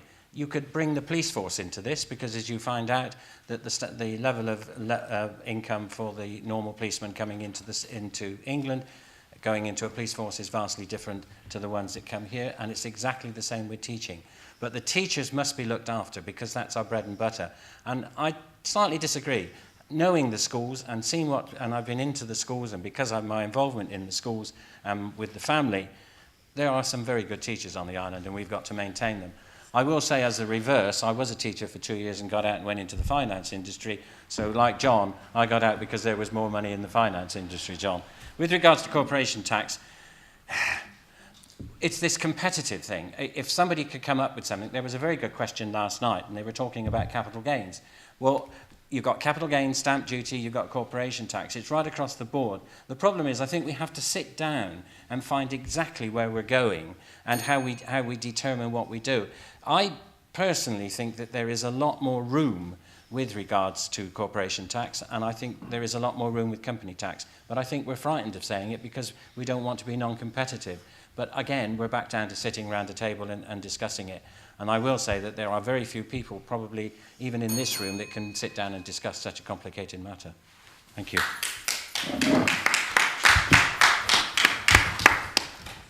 Thank you. Time is moving on, but we do have time for 2 more questions. So, hands up. Anyone? There's a hand up there. Denise Waller, I apologise. I'm from St Aubin but wasn't able to go to the hustings there. I would like to ask the candidates, if you were elected, would you hope and try to become a member of the Council of Ministers? Thank you.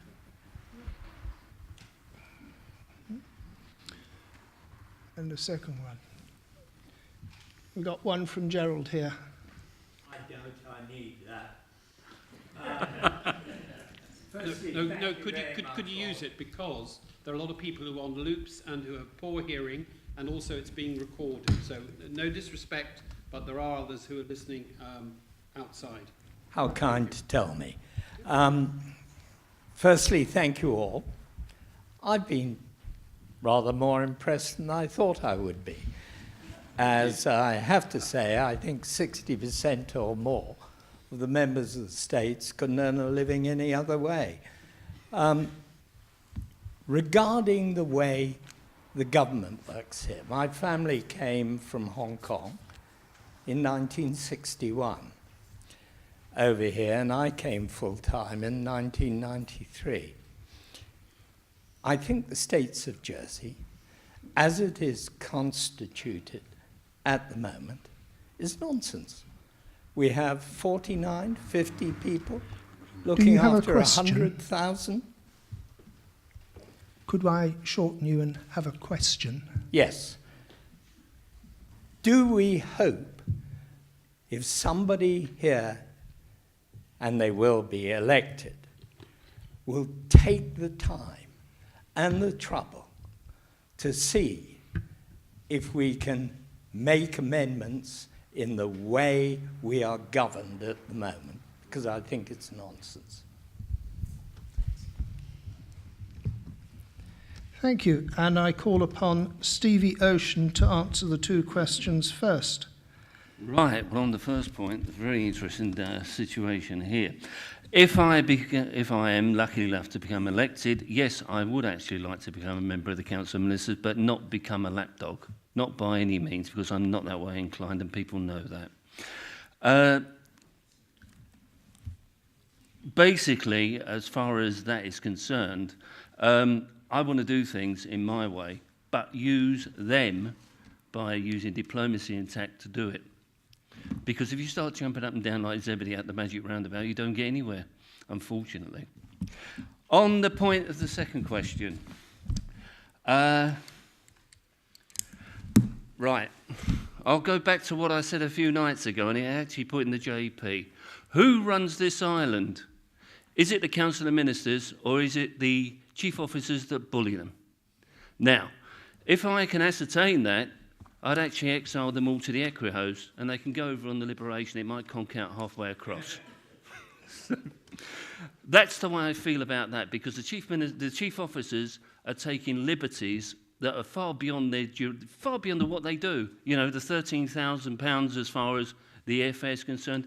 If I had to go anywhere, I've actually stated this as well. I'll go on the back of a C-130. You know what that is, a Hercules, to save money, because it's getting to the place, not actually how you get there.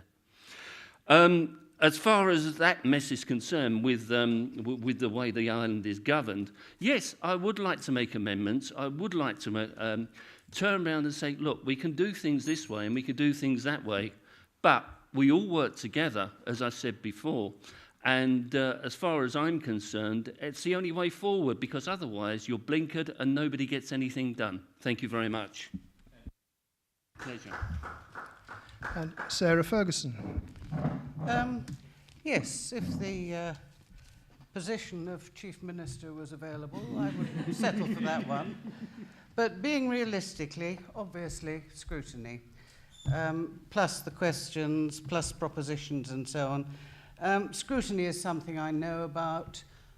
It was my scrutiny panel's review of the 2015 budget that pointed out the structural deficit.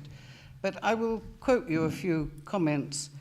We called for a full debate on tax and expenditure policies. Well, they agreed, the minister agreed, but said the right time is before the next medium-term finance plan or after the election.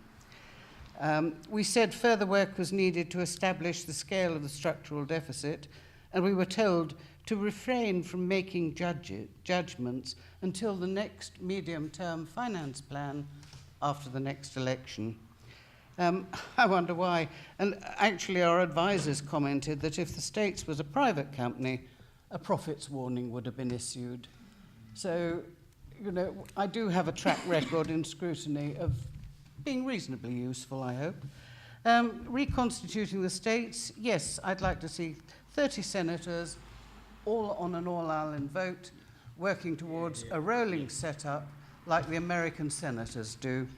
I would continue to allow the 12 CONITABs to be part of the setup, but if they don't get themselves together and concentrate on their parishes, they will find that the public will declare them redundant, and I think that will be a retrograde step. Sam MEZEC.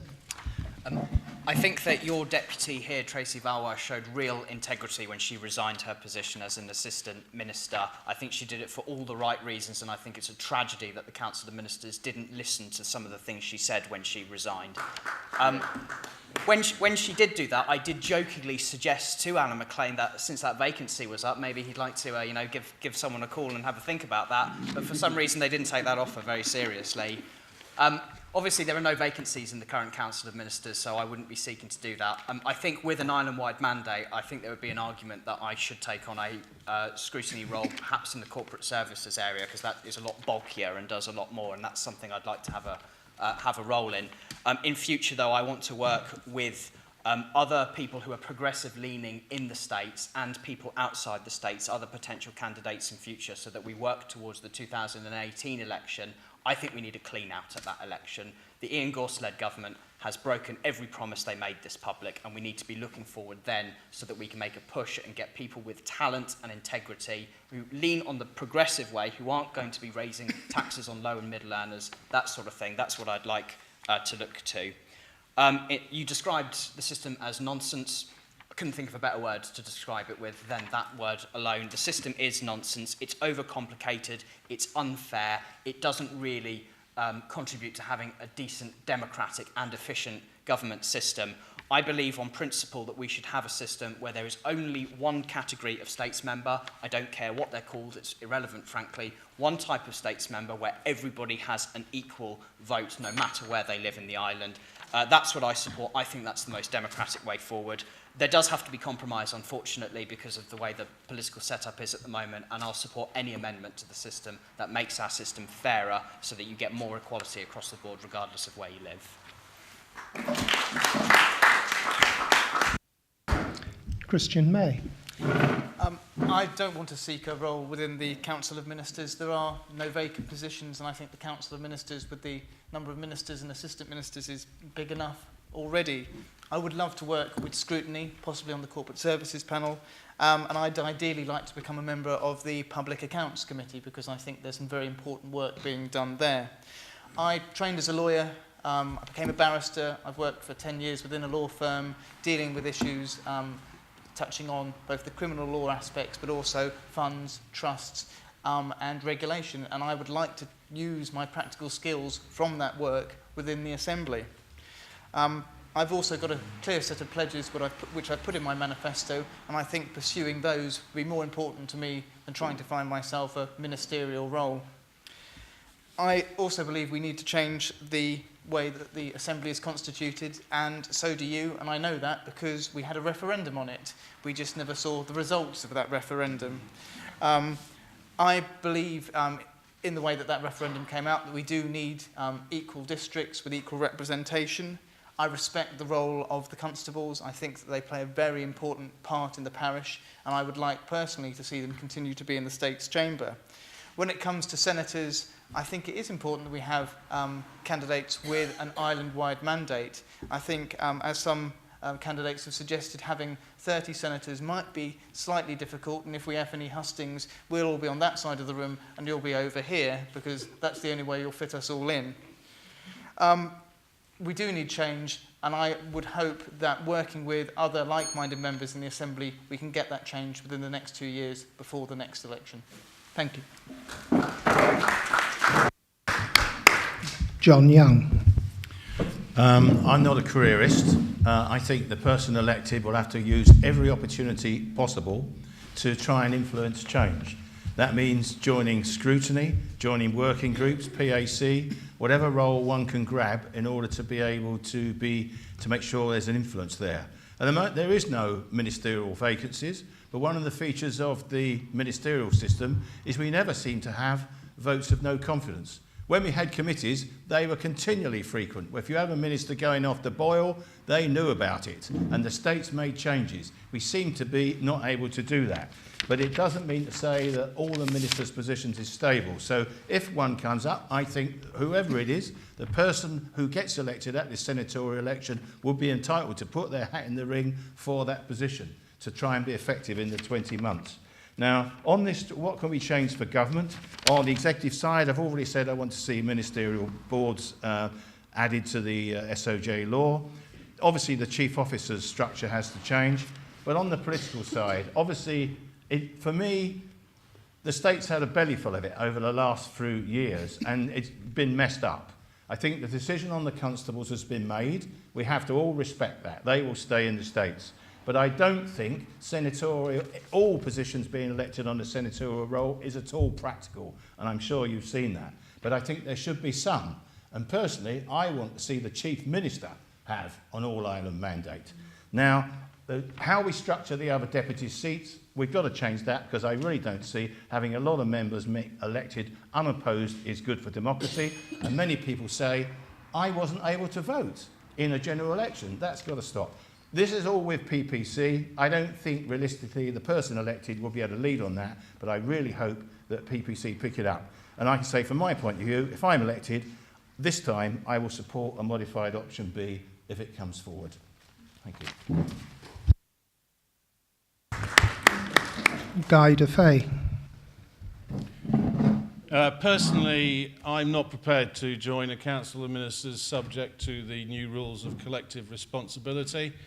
I have my own principles, and I'm not simply going to chuck them out the window because I'm outvoted by a majority versus minority vote. So I don't regard that as even the starter. I do see myself in the States rather like the gunfighter who strode into town.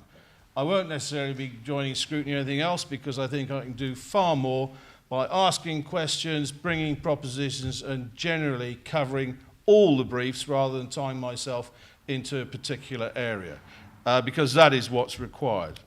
Now, if any of you are really, really interested in reform, my submission to the Jersey Electoral Commission is still accessible on Google by using Jersey Electoral Commission and Guy de Fay.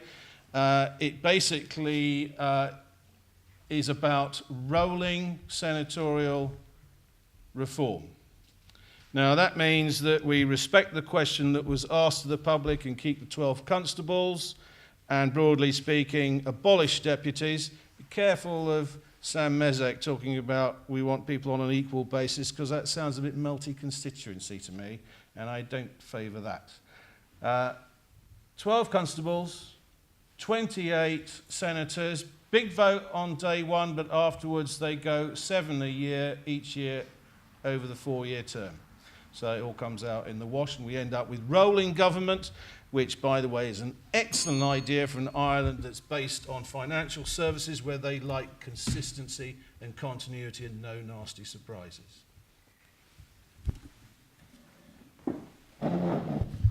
Nick Cornu. The previous incumbent of this position, Zoe Cameron, naively believed that when she was elected as senator, she could become the health minister.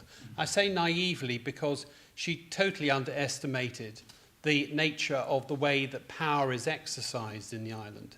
There is a political class. There is a ruling party. There is a club of the Council of Ministers. And the position for health minister had already been determined who was going to get that. And she wasn't. And she spent the next 2 years wandering around trying to find a purpose. And she resigned. And that's why we have a by-election. Now, after the 7th of September, the establishment will be very pleased because they will have now got all the pieces on the board. They will have filled it with one of their own. As for the reform of the states, well, again, it's that political class who does not wish to reform anything. We've had the Carswell report on the Crown officers, ignored, gathering dust. We've had Senator Balash's review. Option A was the most democratic. It was rejected. The British government have already suggested what the model is. It was implemented in SARC. No one is talking about that. There might be a possibility that the British government would intervene with after Brexit, to modernise, democratise and reform these islands, as they did in 1948. Mr. Shooter Reed, the Home Secretary no less, came over to ensure that the local elites democratised and allowed even women to have the vote. So we need one category of states member, all elected on the same day, in constituencies of equal size.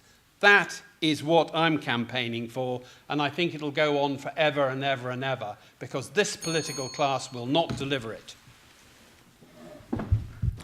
And Hugh Raymond. I don't think there's going to be any room, simply, and I don't think they'll ask you back, will they? In fairness. The reason I say that is that you've got the medium-term plan going through, which is in for 3 years. So therefore, really, do you need a Council of Ministers? Because it's all going to be set. It's all about questions and making sure that it works. But I don't think there's going to be any room for us to be a Council of Minister.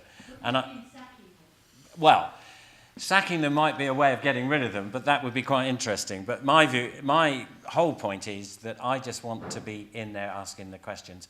the trouble is, once you get into that council of ministers situation, you have to adhere to some sort of form of practice. So therefore, we're far better off trying to be a lot more noisier by being in the States and asking those questions. I don't seek to be a minister, but as I said, it worries me that if you've got a 3-year plan in place and there's a 2-year government coming up in 2 years' time, a general election in 2 years' time, I think everything's going to be fait accompli, so therefore it's going to be very difficult. And anybody that thinks they're going to move the world, they have to be realistic. You're not going to move the world, but we can be noisy. With regards to your question, Gerald, what is it? Borough councils, county councils, town councils and MPs. Population of 100,000, 1 MP. Even the borough councils are down to about 30, 35 now, and they work better. They're not paid as much as we're paid over here, which I would question as to the level of payment, and I think you've got to be dedicated to go in at that level. I think that the constables do a very good job, and they do a very good job within the parishes. I would slightly restrict them because sometimes some constables have become ministers, which have caused problems within the parishes. But I think the voting way has to change, and I think there has to be a much more island-wide situation. I think most of us agree with that. How we do it, again, we're back to the table again, but I think there has to be a reduction. I can't see 49 people sitting around a table with 100,000 population. It's far too big.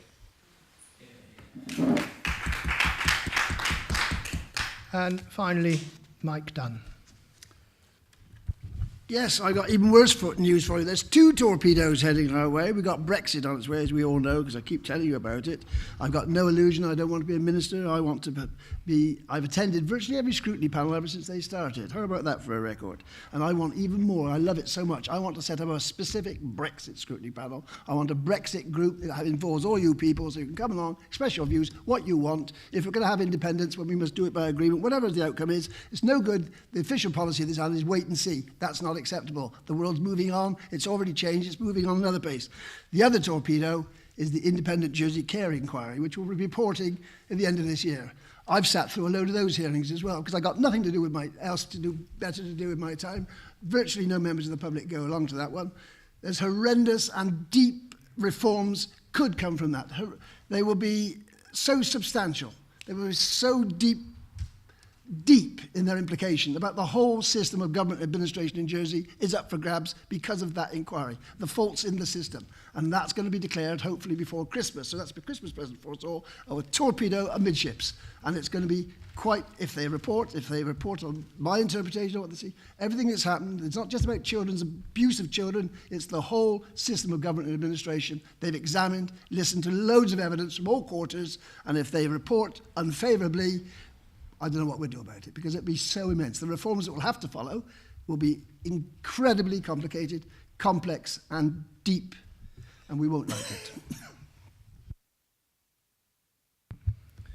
There. Well, thank you very much. We plan to finish at 9:30. We're just short of that.